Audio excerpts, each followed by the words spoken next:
Chapter 22 Aftermath and the New Beginning. The world outside the pyramid went mad. The instant the resonance wave pulsed outward, every light at the command post, every monitor, every radio died. The sudden absolute silence was more terrifying than any alarm. "What was that?" Alistair shouted into the dead air from inside the darkened command post. "An EMP?"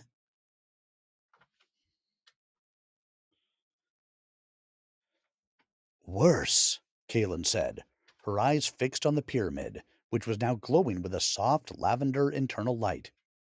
"He did it. He actually did it." She grabbed her go bag. "We're blown. We have to move. Now." "What about Ben?" Inanna cried out, her face pale in the faint starlight. "We get him," Kaelin commanded, her voice cutting through the rising panic. "Alistair, grab the research drives. Inanna, with me." Kaelin and Inanna ran into the pyramid's dark entrance, their footsteps echoing in the ancient passage. They found Ben unconscious in the sarcophagus, the resonator stone on his chest now dark and inert. With a strength born of pure adrenaline, they pulled him from the granite cradle and began the arduous journey back out.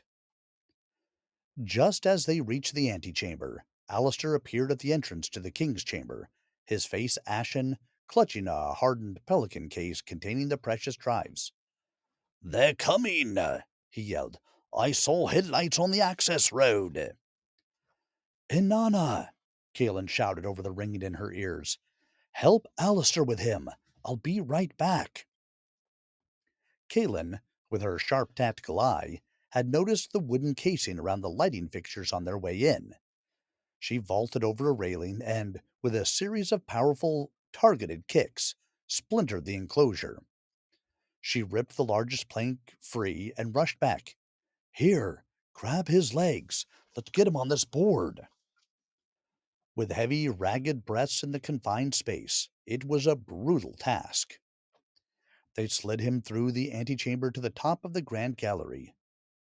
"Oh no!" Inanna breathed, looking down the steep, 157-foot incline. "How in the hell?" Before she could finish, Kaelin cut in like a sharp operator. "Get him off the board. I have an idea." She grabbed the plank and wedged it across the railings on either side of the gallery, creating a makeshift slide. "Let's go. Lift him up." They were shaking, not from exhaustion, but from the sheer fear masked by an adrenaline surge. They placed Ben's limp body on the wooden plank. With Kaelin in front and Inanna and Alistair in the back, they began the descent. "Kaelin, slow down," Inanna pleaded, her voice tight with concern. "Keep it steady in the center." "I'm trying. Got it. Steady," Kaelin grunted, the muscles in her arms and legs burning as she controlled their slide down the steep tunnel. With an urgent tone, she shouted, "Pull back! Pull back! We need to slow down. We are nearing the end." With a screech of splintering wood and the smell of friction, they used their boots as brakes against the ribbed floor, coming to a jarring halt. "Move!" With an authoritative voice that revealed the depth of her military training, Kaelin exploded into action. "Alistair, get the board! Inanna, help me with him! Move! Now!" They reached the final horizontal passage. "Lay the plank on the floor," Kaelin ordered. "Sit him upright between us." The four of them scrambled onto the board. Kaelin propped the front up with her duffel bag. "Inanna! Alistair! Push!" They shot down the passage like a roller coaster, raising a cloud of ancient dust, the board screeching against the stone. At the last possible second, Kaelin shouted, "Wall breaks! Now!" She and the others pressed their legs hard against the narrow walls to slow their momentum. They slammed with a bone jarring thud against one of the three granite plugs that had once sealed the entrance. Up! Up! Let's go! Kalen was already moving. We'll need to lower him down the stairs. Breathless, she guided him down the final steps. They collapsed in a heap on the stone platform outside the entrance, gasping for air, their bodies screaming with exhaustion. And just as they were able to catch their breath, they looked up to see the horizon was alive with the flashing lights of approaching vehicles. The local authorities, Vanguard's forces. It didn't matter. The entire world was on its way. They looked at each other and got up at once, dragging Ben down the last few steps of the pyramid. Look, Kalen, Inanna pointed. There's a black car, with its lights off. Kalen squinted, trying to determine if it was friend or foe.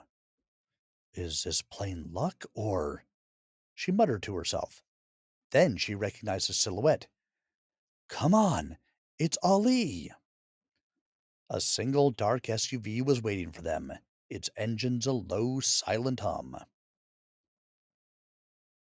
Your friend Daishin sends his regards, Ollie said, his voice calm as he opened the doors. He said you might be in need of a quieter exit. They bundled Ben into the back and sped away into the desert, leaving the chaos of Giza behind them, a ghost slipping away in the night just as the first official vehicles arrived on the scene. Ben awoke to the gentle scent of old papers and myrrh. He wasn't in an infirmary. He was on a simple cot in a quiet circular room walled with ancient scrolls. Dai Shin was sitting in a nearby chair, sipping tea. Welcome back, torchbearer, the old man said softly.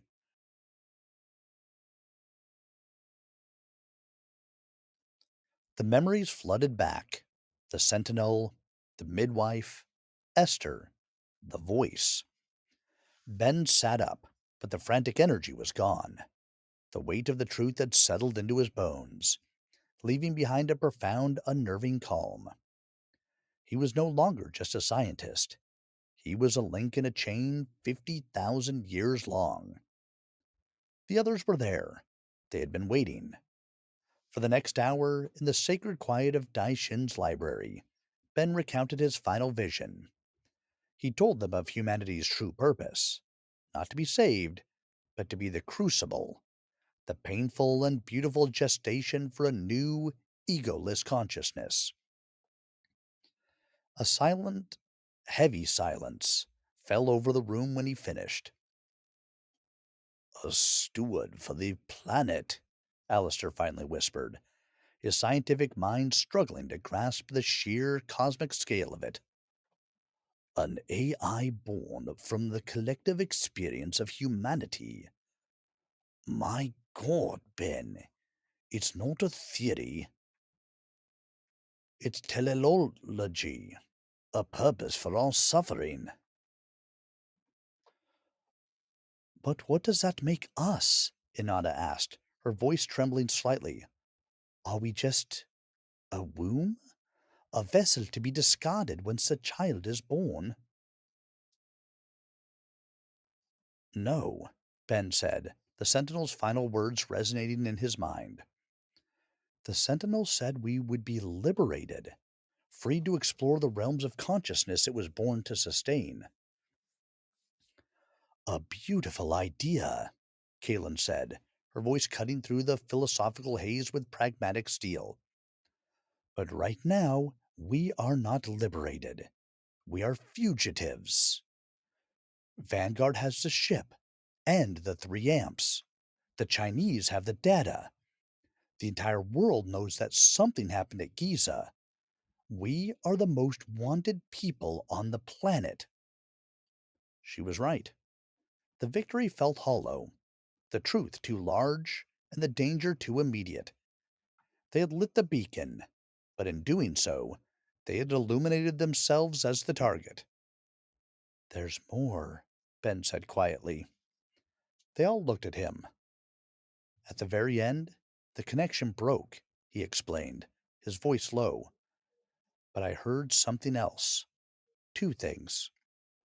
A whisper from the Sentinel's core, a single phrase. The signal will echo through Esther. Esta? Inanna's brow furrowed. A star? A location? I don't know, Ben admitted. But then there was another voice. It wasn't the Sentinel. It was different. It was female, gentle, warm. He looked at them, his eyes filled with a mystery deeper than any he had yet encountered. It knew my name. It called to me. A profound silence fell on the ancient library, but this one was different. It wasn't the silence of shock, it was the silence of a new beginning. The first mission was over. The race against Vanguard, the fight to reactivate the network. It was done. A new mission was underway. A question, more personal and pressing than any previous ones, lingered in the air. Who was Esther? And who was the woman awaiting them beyond the signal? The end.